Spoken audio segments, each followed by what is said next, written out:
Hello and welcome to Connotation Points Video Snark. I read bad books so that you don't have to. I'm continuing my read-through of Fury by Elizabeth Miles. Not the first video, go check out the others. Links are posted below.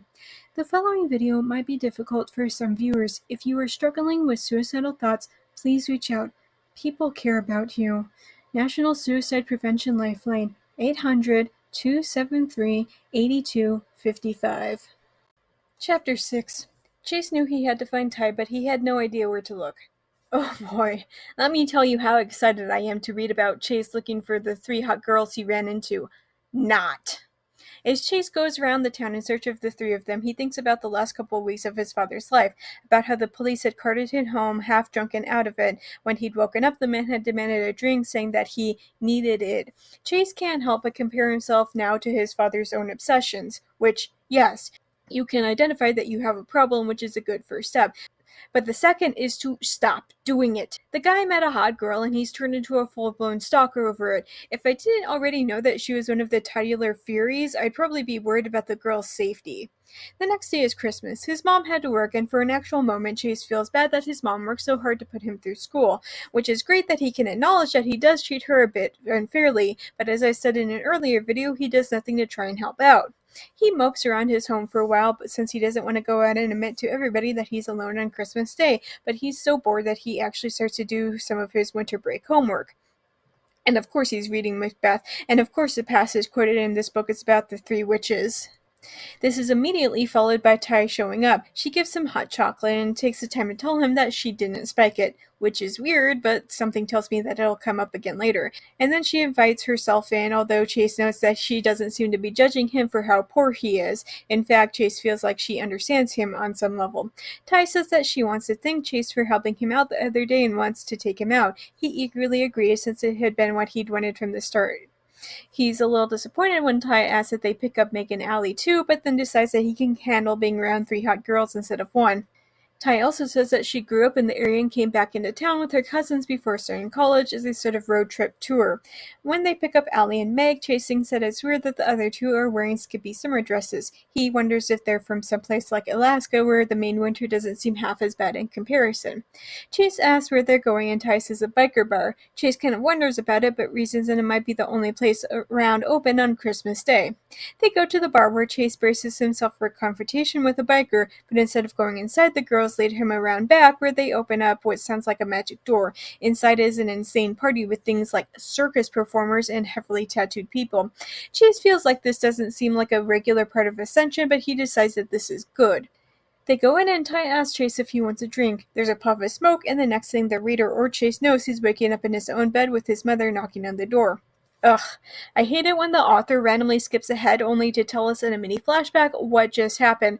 Like, just tell us what happened. No need to randomly jerk us out from the moment by having him wake up in his bed and then launch into telling us what happened. Editors! Who are they?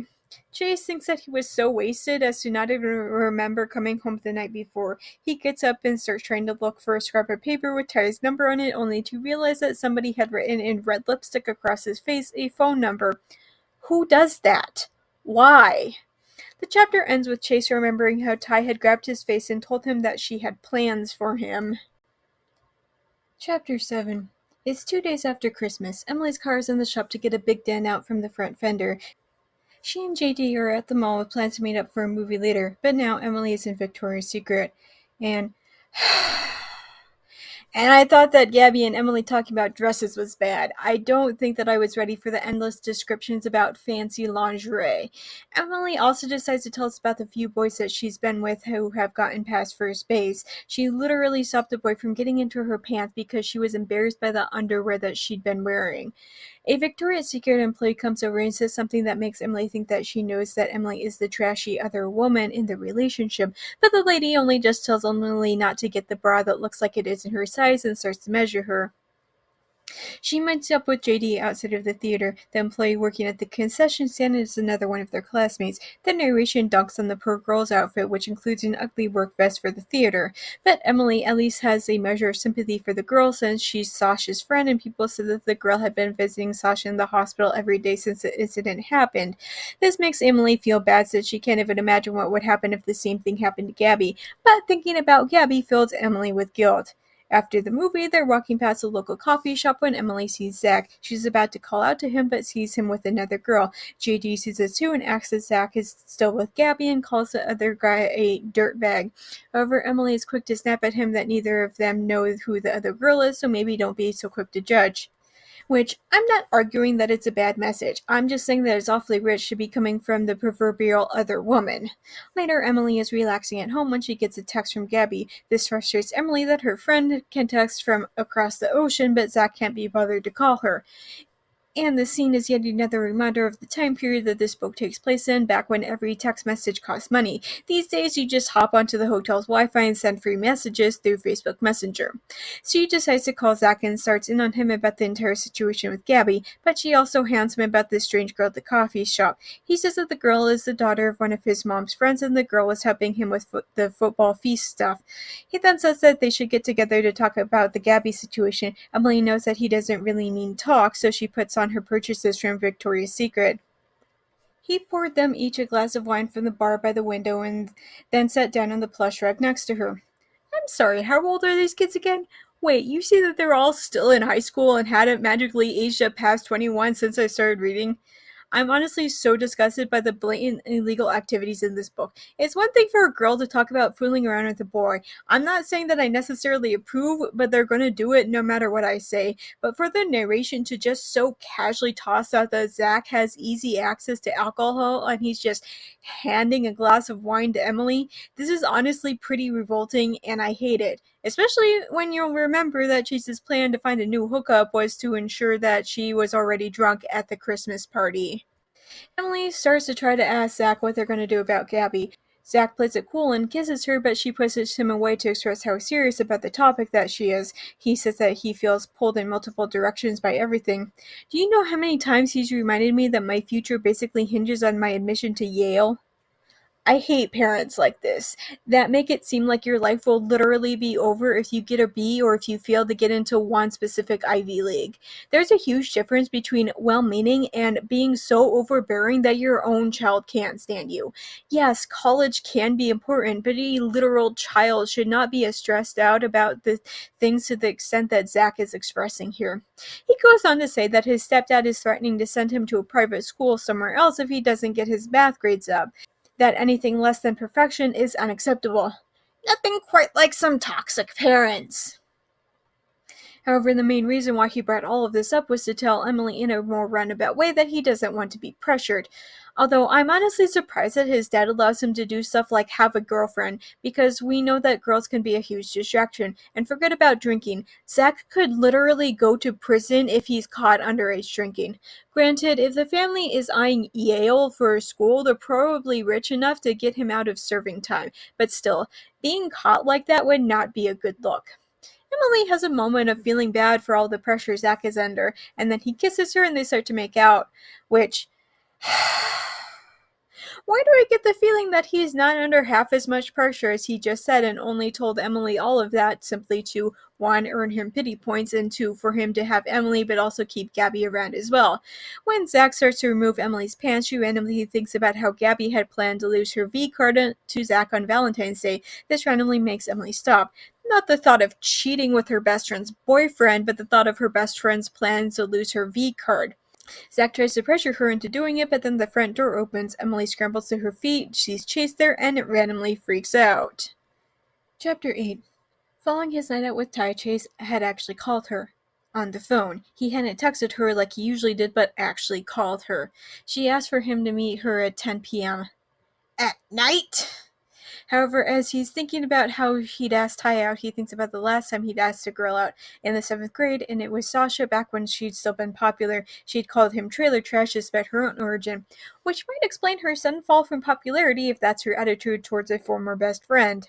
He had gone over to Zach's house to try and relax before his date, but is surprised to walk in on Emily and Zach playing tonsil hockey.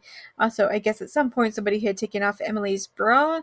Not going there. Chase didn't want to be around what he calls a soap opera, and quite frankly, I don't blame him. What an awkward, terrible position to suddenly find yourself in. Zach doesn't exactly say much, but Chase knows that he'd be in a world of hurt if he ever said a word about this to anybody. Zach also has to take Emily home since her car is still in the shop, but despite Chase clearly wanting nothing to do with the situation, he offers to take her home instead. As they drive to Emily's place, Chase assures her that he won't tell anybody. Emily says that she'll do anything that he wants to and lists off stuff like chores or homework. He tells her that there's an older college girl that he's into and that she likes poetry. He asks Emily about a poem that she'd written that had won an award. He asks for it in exchange for her silence, and Emily agrees to email it to him. That night, Chase goes out to meet with Ty as she'd instructed earlier. She gives him some alcohol.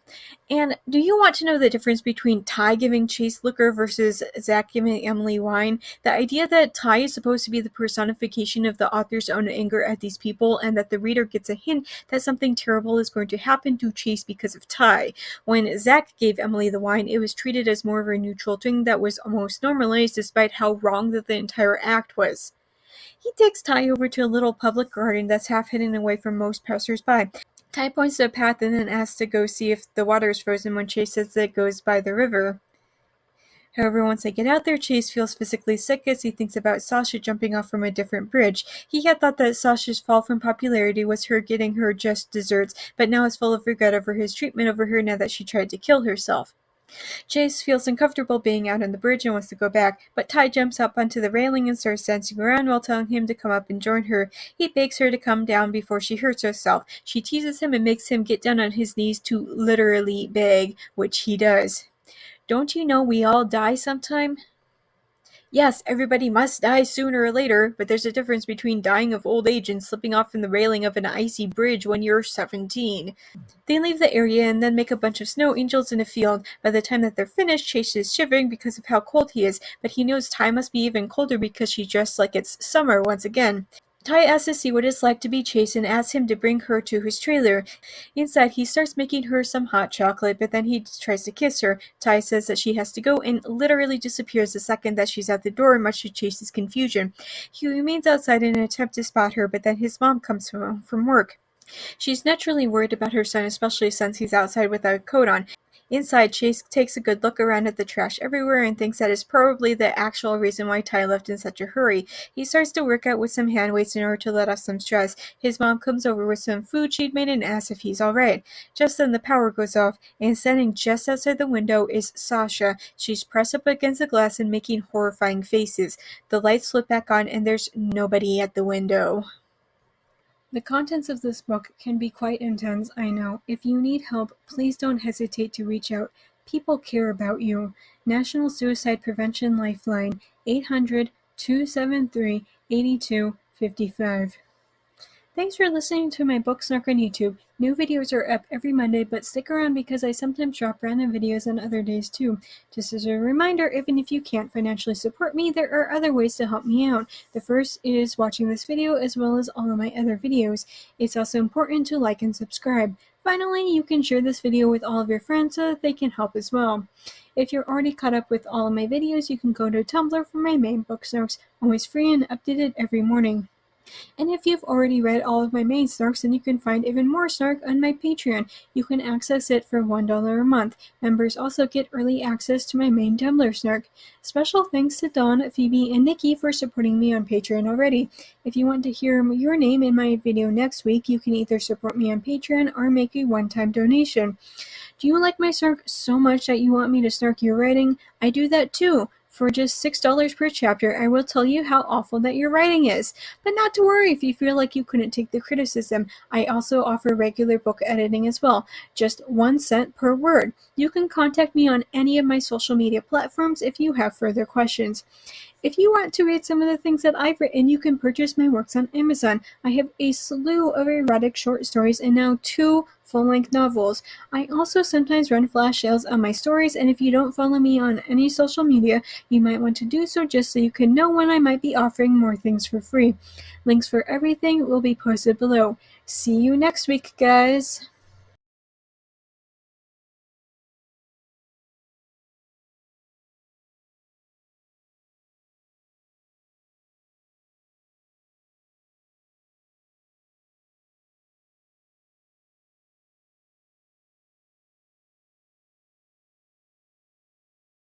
She and JD are at the mall with plans to meet up for a movie later, but now Emily is in Victoria's Secret.